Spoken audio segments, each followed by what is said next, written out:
Welcome back to Tyler's Retro Reviews with the second review on this channel in ECW Barely Legal 1997. That video was 5 minutes. Now you're gonna tell me, if you want to watch that video, you can, but it's so, my voice was so, like, cringe-worthy. Well, that's a nice thing to say about it. But yeah, we're gonna do this again. And this is not gonna be 5 minutes on this one, because now YouTube videos are longer now, and if I want to make them longer, if I can. Especially with my WrestleManias. And yeah. This is their very first pay-per-view in 1997, which I already did all those, and they're going to be due again on this channel whenever I do them. Anyways, April 13th at the ECW Arena in Philadelphia, Pennsylvania. This was their first pay-per-view ever. From this to Guilty as Charged 2001 was their final pay-per-view under the original ECW banner. Not including the reboot.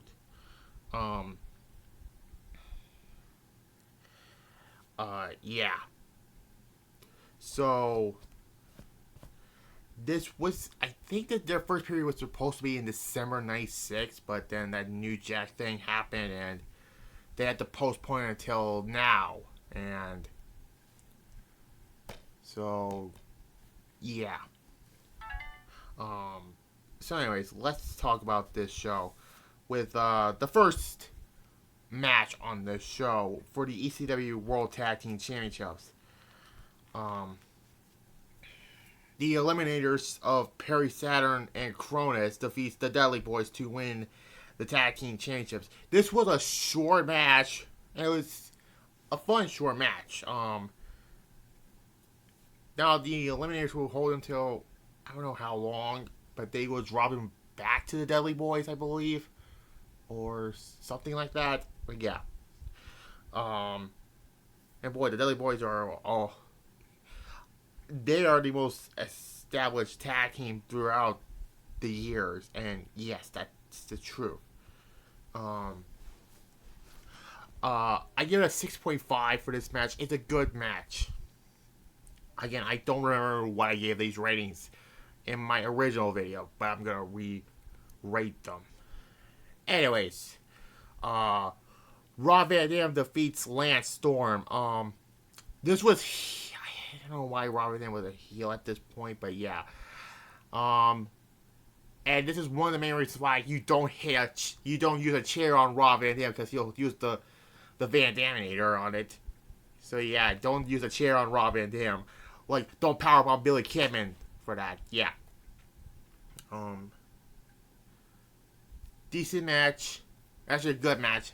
And RVD says he wants to work Mondays, and this was around the time that WWE and ECW had a working WWF, my bad, and ECW had a working relationship, so they did that, and that led to November to Remember 97, which was the worst original ECW pay-per-view ever.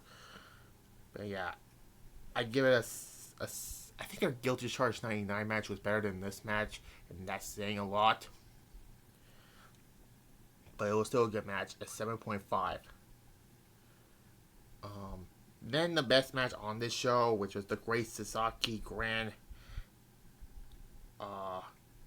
Himaro and Masahiro Hayakushi. I don't know how you pronounce these names.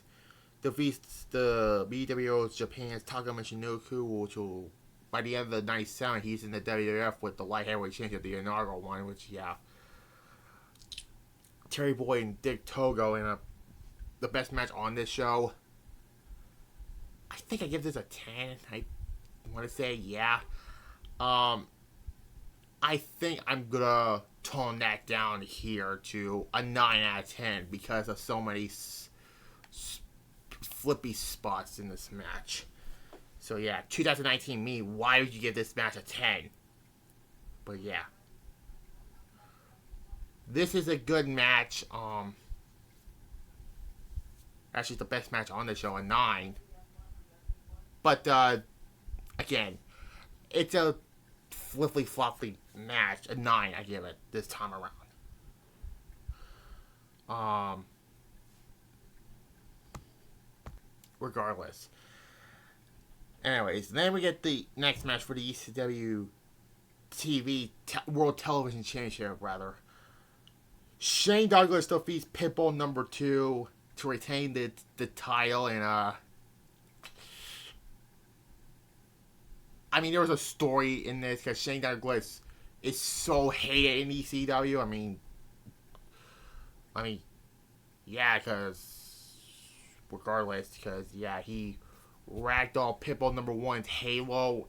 He gave him a neck injury, and for some reason, this is about Shane Douglas and Rick Rude, but at this point, he's retired. But yeah, you could tell this is not by the way, the match was not good. But it was a fine story going into it. But yeah, I'm going to give it a 3 out of 10. I'm giving it a 3. The only thing bad about this show, actually. Then we get Taz defeating Sabu in a fun match. They did not go after each other throughout this story. They just staring at each other, leading to this match. And yeah, this led to Bill Alfonso after the match joins up with Robin and Sabu, and yeah,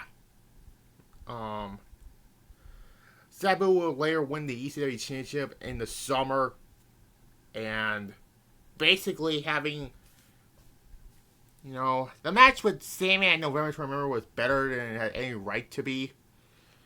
But yeah, Taz won this match, but then he went on to move on to becoming television champion at the end of it, and the world championship in '99. So yeah, I give it an 8 out of 10.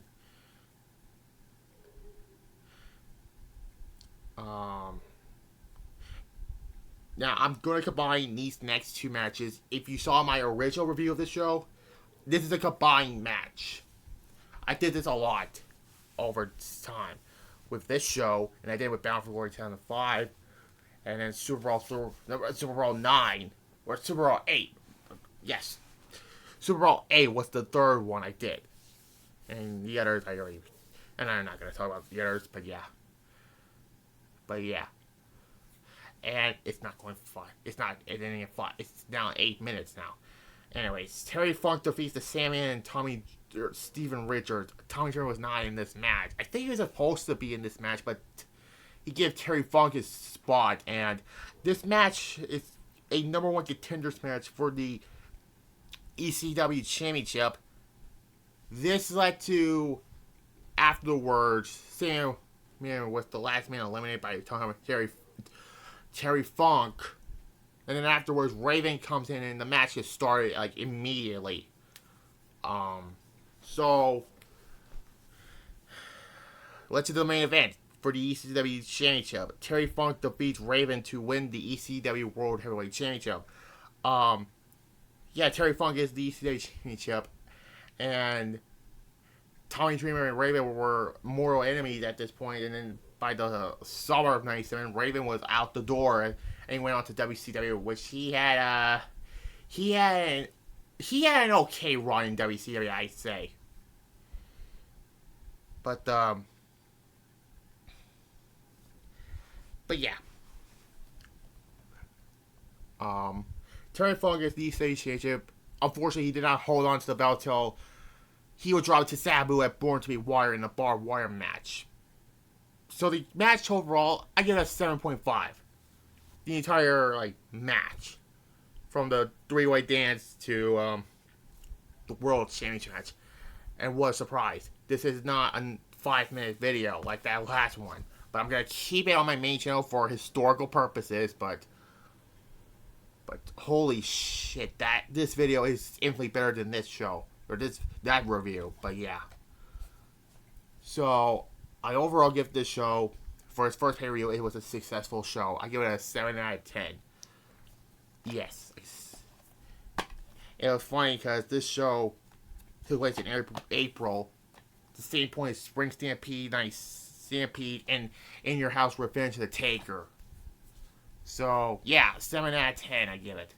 Now, Money Bank is next month, so let's do a Money Bank period. One Money Bank for this year. And it's now I did 2011 last year. Now I'm going to do 2016 going into Money Bank. I did 2010 also, but we're going to do... But it's going to be 2016 next. Where all 3 members, spoiler cover, all 3 members of the Shield were WWE champions in one night. So that's a historical show for itself. So that's next coming into this retro reviews. And yeah, like this, comment if you're new to this channel and my main channel. Subscribe to both. And tomorrow, on my main channel, I'll do the returning what ifs and my next wrestling dumpster fires video. I'll probably do the dumpster fires video first and then the what if. So yeah, bye.